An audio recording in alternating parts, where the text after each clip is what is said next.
Well, the Michigan DNR has brought out their research vessels to study the different fish in Lake Superior. This morning, Ansley Watson is at the Lower Harbor in Marquette to tell us more about the research that they do. Good morning, Ansley. Good morning, Vicki. Check it out right behind me. There's the vessel called Lake Char. Now, there's 4 of these vessels around the state of Michigan, and this one's right here in the Lower Harbor of Marquette. Now, these boats go out through the months of April and November, and biologists use these mainly for fish population, amongst other things as well. So in a bit, we're going to talk about what they're looking for, the tools they use, and kind of compare the results throughout the years of what they found. So stay with us. Reporting live in Marquette, Ansley Watson, TV6 News. All right, thank you very much, Ansley. That sounds like it's going to be pretty fascinating for people who love to go out onto the Great Lakes and do some fishing. That kind of research is invaluable. Oh, absolutely. People love the lakes up here, so that goes a long way in helping out. Yeah, so now if you're getting ready to go, welcome back. In the Great Lakes, from spring until fall, biologists are out on the water researching fish populations. This morning, Ansley Watson talks to us about how that is done out on Lake Superior and what they're looking for. Good morning, Ansley. Good morning, Vicki. We are on board Lake Char, and joining me this morning is one of the biologists, Sean Sitar. Thank you so much for joining me this morning. Oh, thank you. Chilly but beautiful morning, isn't it? It is, yes. So Lake Char, this vessel got here in 2007. It was built in 2007. Is that correct? Yeah, it came in May in 2007 to replace our old vessel, the research vessel Judy, that was in service for over 30 years on Lake Superior.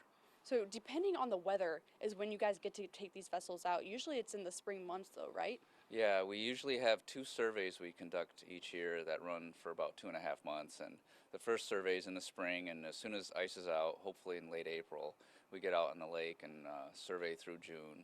And then we'll be out again in the summer during the month of August. So when there was ice on the lake, what, 2 years ago, did that really affect your guys' study? Yeah, essentially set us back a full month. Oh, so wow. The physical and biological conditions in the lake were actually just a month delayed. I think that was 2013. So whenever you guys go out on these studies, what exactly are you looking for?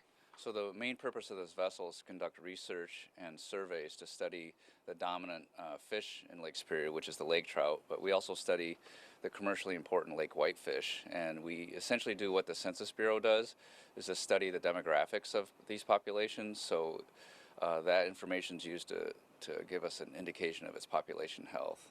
And what have you found over the course of the years? Well, the lake trout story is a great story in the Great Lakes. They've come from near extinction levels to full recovery in the mid-1990s. And we're seeing the populations go down a little bit because the populations recovered to high levels in certain areas. So it's a good story, so we keep track of all that. And the information we use help us manage the stocks, but also the lower Great Lakes are still sustained by hatchery fish. They haven't fully recovered to wild populations, so what we find out they use to help them manage their stocks and help recover those. Now you have a tag with you, and you've used this for one of these studies. What does this tag do, and what are you looking for with this? Okay, well, sometimes we do specialized research studies to answer scientific questions about the lake trout. And there's actually 4 forms of lake trout, and we're trying to understand how they inhabit the lake. There's a shallow and a deep water form called the fat.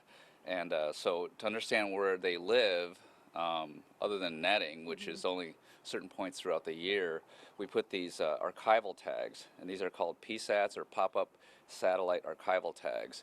And these are used in the oceans for tuna, sharks, and even on whales. And we attach these to the fish, and these are programmed to record data every few minutes, such as temperature, depth, and in this case, this records the location of the fish. And on the mission end date, the tag pops off with a little bit of explosive, it detaches, and it floats to the surface. Really? And it transmits to the satellite. There's a solar panel and a battery pack, and the data are uplinked to a satellite system, and we download the data. But in our case, we go out and recover these tags, and we were out Monday in the middle of the lake with this vessel to recover this tag, and we're able to get more of the data in finer detail and save satellite time that way. And you're currently looking at that data right now? Yeah, so preliminary information is we had a basic question. It seems intuitive, but we have to show that scientifically, that the shallow water form, the lean lake trout, which anglers typically prefer, and the deep water lake trout, the Siskowit, prefer depth based on genetics. So we put in some hatchery fish that we reared both Leans and Siskowitz in the hatchery under the same conditions, and then we put them out in the lake with these tags.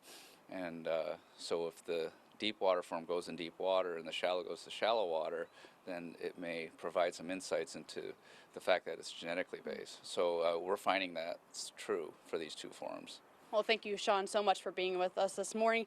Later in the hour, we're going to head inside, talk to the captain, and I think I'm going to be trying on something you don't want to miss out on, so stay with us. Reporting live in Marquette, Ainsley Watson, TV6 News. Please stay a scuba suit. Okay, we'll find out. Anyway. Welcome back. Well, the research vessel Lake Char works out of the Marquette Fisheries Research Station.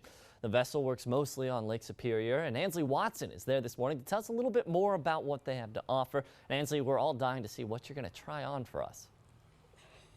Okay, let's just show it right now. Apparently, this is called a Gumby suit right here on Lake Char, one of the research vessels here. And joining me, there we go. Yes. So, Kevin, you might have to assist me with this. Okay. Talk to me about what this is and what this does. This is a survival suit. This is meant for in worst case scenarios if the vessel's going down. You need to get this on within a minute. Preferably, yes. It's to help with exposure to the water. It's to prolong your life in the water so the Coast Guard can get there and rescue you. So. I'm telling you what, this thing is pretty warm. My toes are toasty right now. Yes. All right, so you might have to help me put up the hood here. Okay. All right. Here. There it is, everybody. This is what you'd wear if you would happen to fall in the water. Worst case scenario. And the boat is sinking. Yes. And the boat is sinking. The boat is sinking. Yes. So we got our flashlight, our whistle. Yep. Down here. Yep. There you go. All right. Well, I'm guessing there's a lot of safety procedures that do have to go on this boat. There are. Safety is, of course, #1 priority. We have the survival suits right here. We have a throw bag in case somebody falls in the water. You grab hold of this and throw it to them, and you can rescue them or bring them back to the boat. We have what's called an EPIRB. It's an emergency position indicating radio beacon. This sends a signal up to a satellite, which goes to the Coast Guard, so they know where we're at. Wow. They can come rescue us in, worst case scenario, of course. A throw ring, another device to throw to somebody in case they fall overboard. And beyond that, we have, this is our net lifter. This is what we use to lift nets in the research, our research nets. The net comes up through here. There's little grabbers here, and it drops the net here. We release the fish here, pull them out of the net, put them into a box, and then box the net at the end of the table there. Per net pull, is there a certain amount of fish that you would get approximately? It depends on how many fish swim in the net. So, this spring it was kind of slow here. The catches were were quite light, but other days, it can be pretty heavy. So it just depends on the fish. So.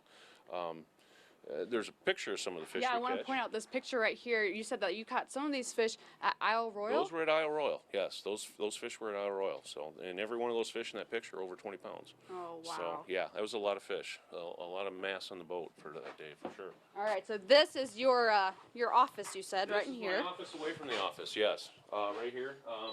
This is where I'm at. We'll dismiss that. Yeah, here are the gauges and the readouts. These are the engine readouts. These tell me what the engines are doing. This is the autopilot here.